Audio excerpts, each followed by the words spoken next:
Testing. Okay. Awesome.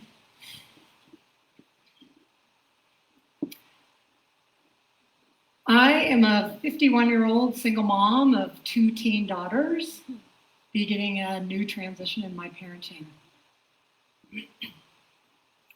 Someday soon, I'm going to be standing alone in my kitchen. It's likely going to be quiet and dark, with nobody to make dinner for, uncertain of what I'm supposed to do next. Nearing the end of full-time in-home parenting is something to celebrate. With my daughters graduating high school and going off to college and becoming adults. And it means that, yet again, I will be figuring out my role as a parent. I felt a lot of resistance to sit down and write a story. I wanted to write a story that was very tidy, that had a beginning, a middle, and a clearly defined end. But writing about parenting doesn't often yield such a simple narrative.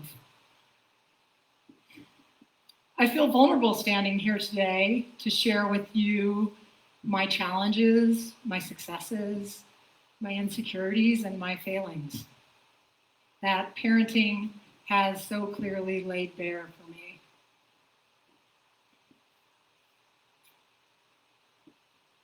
I didn't start my journey as a single mom. That happened 6 years after I became a mom to my daughter. I had a vision for what being married and having children would be like. Shared nighttime duties, equal responsibilities, tagging a parent out while the other one took a break, quiet weekend mornings while the kids were out with dad. Life is more complex than that, and missing out on some of those things brought up other issues.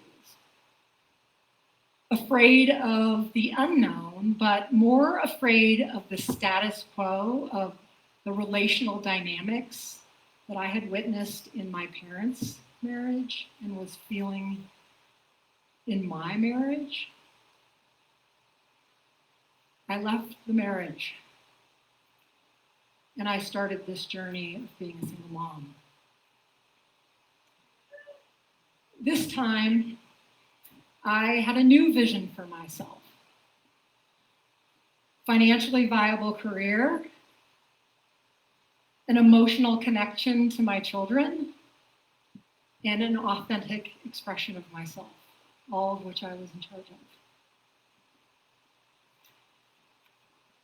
There are no ceremonies that our society employs for newly divorced single parents. We have engagement parties and weddings and graduations and funerals, but there's nothing for becoming a single parent. It's not something that you share after school with the fellow parents waiting to pick up your child, nor when you're standing on the sidelines with the other parents, the soccer game, nor via text with your carpool group. It's only when somebody notices that you're not with the other parent that they might ask why. And word gets out, and everybody works quietly around, figuring out who's got the kids that week, which parent to coordinate with for a sleepover, which parent's going to drive carpool. And all that quiet working around has helped diminish some of the feelings of otherness I have experienced as being a single mom in a community where intact parents and families make plans to have dinner together, to go camping, to get the moms together while the dads take the kids out on the river.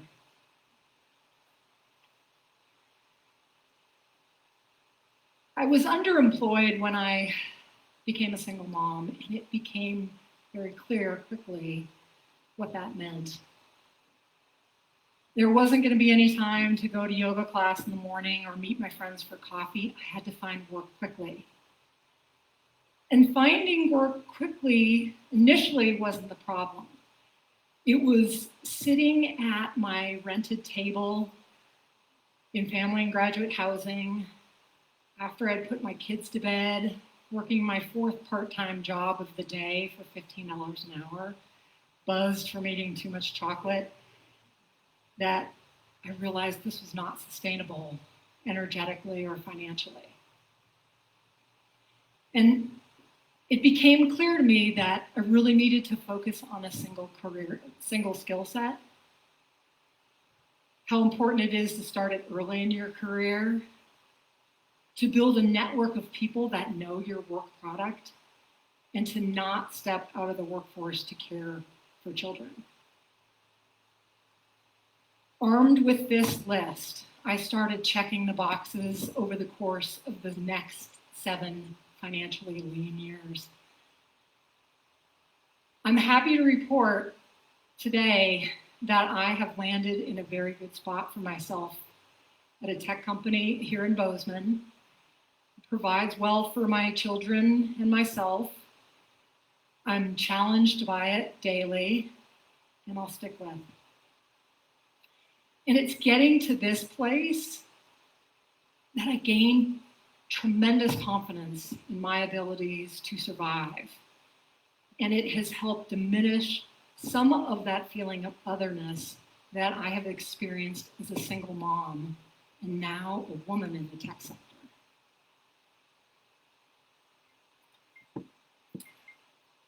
Unlike that clearly defined checklist that I had to get to a place in my career, parenting has not provided anything like that. It's been a much more circuitous journey with no clear path to follow. I can remember those early years of just constant vigilance, caring for physical and emotional needs of my children, being ready for the next event, the next crisis, from packing the diaper bag and making sure we had all the snacks that were needed. We're getting the books and games together for those long car rides. Or just packing things up and making sure that there wasn't going to be a conflict. And knowing whose bed to go to first for nighttime stories. Learning to become a parent to little ones made me feel like a real adult. And in getting to the place where I knew how to be a parent to them, I gained a lot of confidence.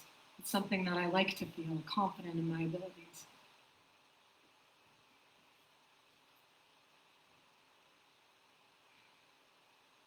As my kids have transitioned out of toddlerhood and now into teenagehood, we got our first dog as they were making that transition.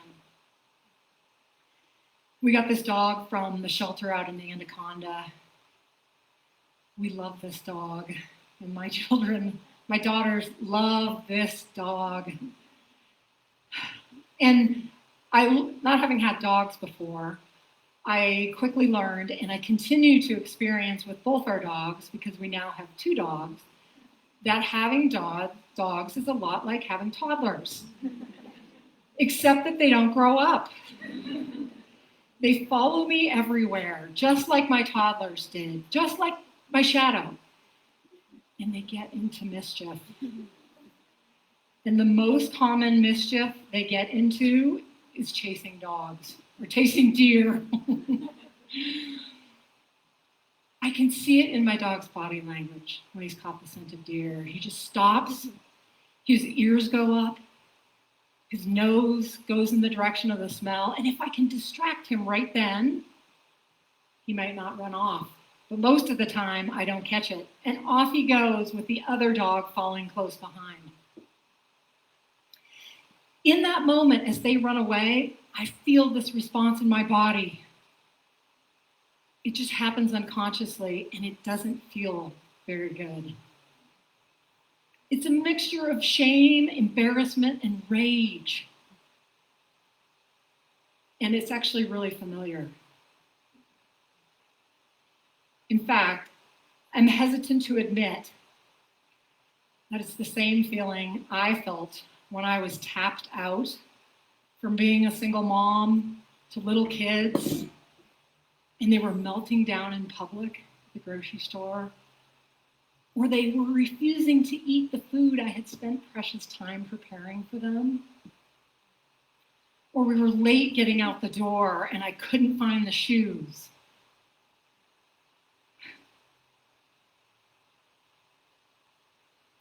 It's easier to admit this years later, after the fact. And it's only since having dogs and sharing with my friends what I feel and experience when my dogs run off that I have been able to put words to that.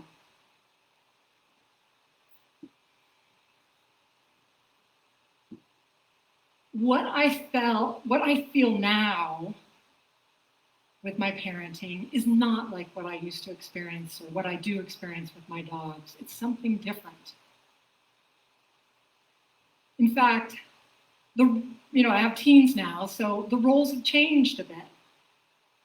They find some of the things that I do embarrassing, stupid, annoying. When I do something that's dumb, or what I think is funny.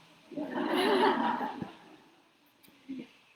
it's during these moments that I can respond as a healthy, well-adjusted adult, because I've had years of knowing when they're going to find fault in me.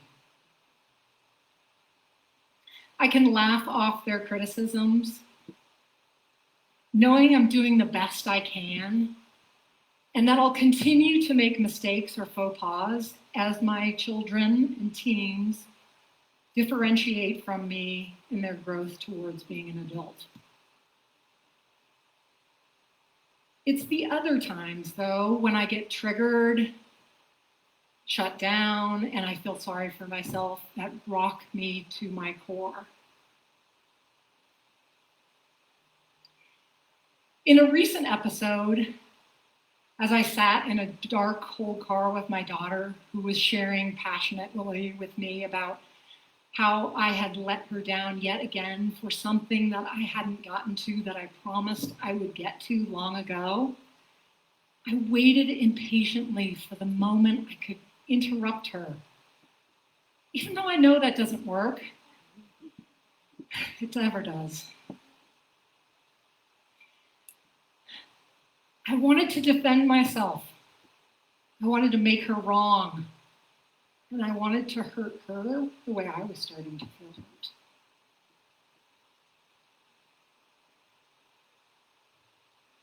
Can't you see how much I do for you?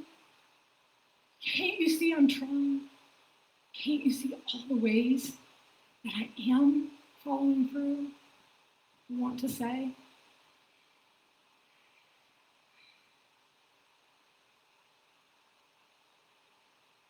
In this episode, instead of listening to her and validating her feelings, whether they were factually accurate in my perception or not, I said something lame and hurtful. And my daughter slammed the door. And I was left sitting in the dark, feeling ashamed of myself. And feeling a deep sense of failure that even with all my trying, I am still not doing well enough or good enough as a parent.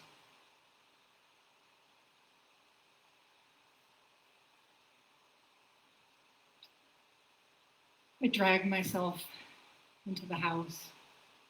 I quietly made my way down my hall to my bedroom. I closed the door to my toddler dogs. And I slid into bed to cry, to feel rage, to feel sad, and to let time pass so I could come back into being the adult. And go to my daughter and listen to her and own where I can improve. Learning to do this and putting this to practice has been the most challenging thing for me to do. See, I am the product of a different generation of parents, where the adults were the final authority on everything. And I saw that those who questioned adults were severely reprimanded. I'm trying a new way of being an adult to my teens. It was not modeled for me. Because my preferred response from that perceived attack from my daughter, from what I learned from being a child, would be to pack my bags, get in my car. You try doing this all on your own.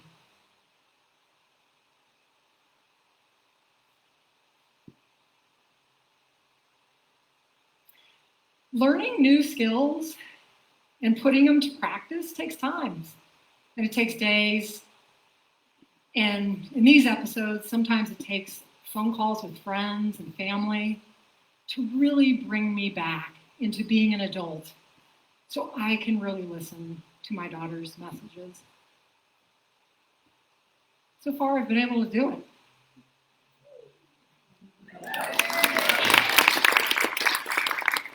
Albeit not very gracefully or very quickly.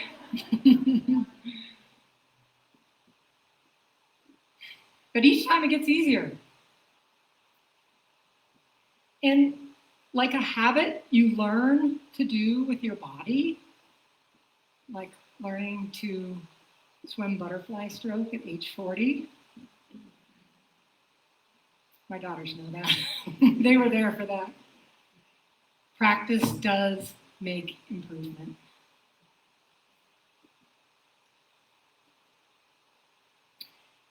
My daughter is preparing to go to college next fall.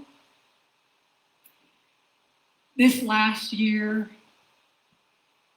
in the fall, this last fall actually, I was out hiking the Gallatin Crest, beautiful jaw-dropping Gallatin Crest.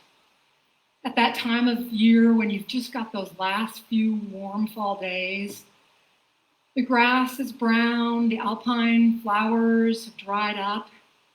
It's a great setting for sharing big thoughts and feelings with people.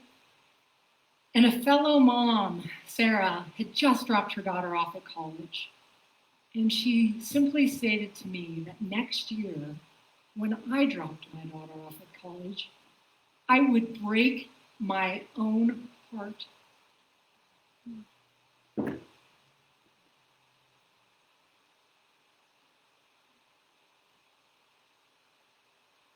I stopped hiking. I couldn't breathe. I took the scenery in. I looked at those beautiful Gallatin peaks, the Tetons to the south, neighboring Lone Peak. I took all that beauty into my body. I felt the breeze, I shivered, and I let that gut punch land. Because I realized that all the love and support and interest that I have been providing for my children for all these years is really about getting them prepared to leave the nest of the life that we've had together.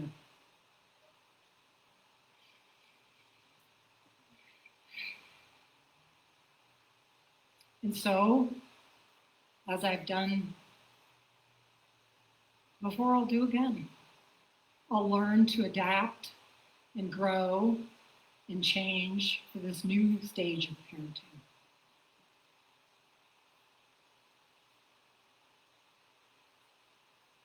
Parents and those here who support parents, I want to share something with you.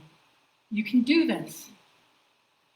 4 years ago, I would not have imagined that I would have survived all the current and pending life storms and future life storms as my daughters transition to being teens. I have, and I continue to have to humble myself and lay down my expectations for what I want for others, especially my children. I chose and I continue to choose the path of growth.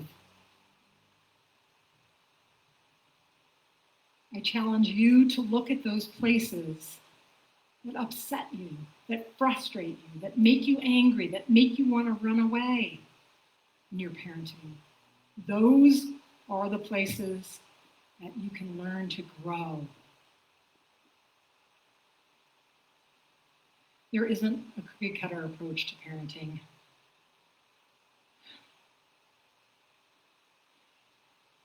Slow down, feel those big feelings, challenge yourself, get support, and when needed, take a break.